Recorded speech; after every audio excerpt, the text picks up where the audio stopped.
سعید بن خالد نے بیان کیا، انہوں نے کہا میں نے حارثہ بن وہب رضی اللہ تعالی عنہ سے سنا، انہوں نے فرمایا کہ میں نے نبی کریم صلی اللہ علیہ وآلہ وسلم سے سنا تھا کہ صدقہ کرو، ایک ایسا زمانہ بھی تم پر آنے والا ہے جب ایک شخص اپنے مال کا صدقہ لے کر نکلے گا اور کوئی اسے قبول کرنے والا نہیں پائے گا۔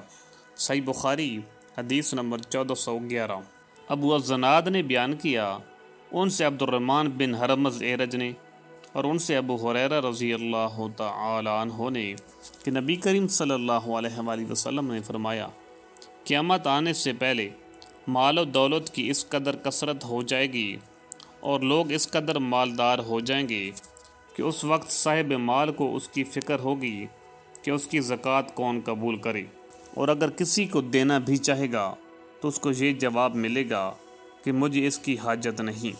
صحیح بخاری حدیث نمبر 1412۔ محل بن خلیفہ طائی نے بیان کیا، کہا میں نے عدی بن حاتم طائی رضی اللہ تعالی عنہ سے سنا، انہوں نے کہا میں نبی کریم صلی اللہ علیہ وآلہ وسلم کی خدمت میں موجود تھا کہ دو شخص آئے، ایک فقر و فاقہ کی شکایت لیے ہوئے تھا اور دوسرے کو راستوں کی غیر محفوظ ہونے کی شکایت تھی۔ اس پر رسول اللہ صلی اللہ علیہ وآلہ وسلم نے فرمایا کہ جہاں تک راستوں کے غیر محفوظ ہونے کا تعلق ہے تو بہت جلد ایسا زمانہ آنے والا ہے کہ جب ایک قافلہ مکہ سے کسی محافظ کے بغیر نکلے گا اور اس سے راستے میں کوئی خطرہ نہ ہوگا، اور رہا فقر و فاقہ تو قیامت اس وقت تک نہیں آئے گی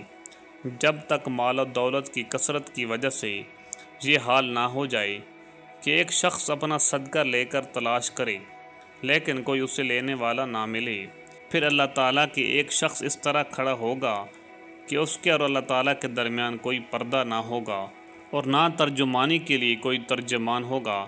پھر اللہ تعالیٰ اس سے پوچھے گا کہ کیا میں نے تجھے دنیا میں مال نہیں دیا تھا؟ وہ کہے گا ہاں دیا تھا۔ پھر اللہ تعالیٰ پوچھے گا کہ کیا میں نے تیرے پاس پیغمبر نہیں بھیجا تھا؟ وہ کہے گا ہاں بھیجا تھا۔ پھر وہ شخص اپنے دائیں طرف دیکھے گا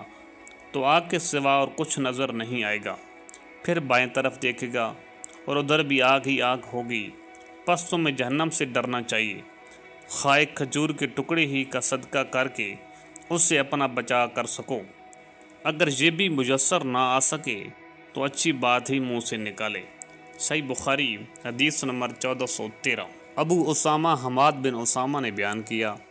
انہوں نے کہا ہم سے بریدہ بن عبداللہ نے، ان سے ابو بردہ نے اور ان سے ابو موسیٰ اشعری رضی اللہ تعالی عنہ نے کہ نبی کریم صلی اللہ علیہ وآلہ وسلم نے فرمایا کہ لوگوں پر ضرور ایک زمانہ ایسا آ جائے گا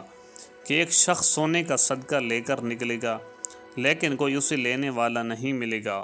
اور یہ بھی ہوگا کہ ایک مرد کی پناہ میں 40 عورتیں ہو جائیں گی کیونکہ مردوں کی کمی ہو جائے گی اور عورتوں کی زیادتی ہو جائے گی۔ صحیح بخاری حدیث نمبر 1414۔ شعبہ بن حجاج نے بیان کیا، ان سے سلیمان عامش نے، ان سے ابو وائل نے اور ان سے ابو مسعود انصاری رضی اللہ تعالی عنہ نے فرمایا کہ جب آیت صدقہ نازل ہوئی تو ہم بوجھ اٹھانے کا کام کیا کرتے تھے تاکہ اس طرح جو مزدوری ملے اسے صدقہ کر دیا جائے۔ اسی زمانہ میں ایک شخص عبد الرحمن بن عوف آیا اور اس نے صدقہ کے طور پر کافی چیزیں پیش کیں، اس پر لوگوں نے یہ کہنا شروع کیا کہ یہ آدمی ریاکار ہے۔ پھر ایک اور شخص ابو عقیل نامی آیا اور اس نے صرف ایک صاع کا صدقہ کیا، اس کے بارے میں لوگوں نے یہ کہہ دیا کہ اللہ تعالیٰ کو ایک صاع صدقہ کی کیا حاجت ہے۔ اس پر یہ آیت نازل ہوئی، وہ لوگ جو ان مومنوں پر عیب لگاتے ہیں جو صدقہ زیادہ دیتے ہیں اور ان پر بھی جو محنت سے کما کر لاتے ہیں اور کم صدقہ کرتے ہیں، آخر تک۔ صحیح بخاری حدیث نمبر 1415۔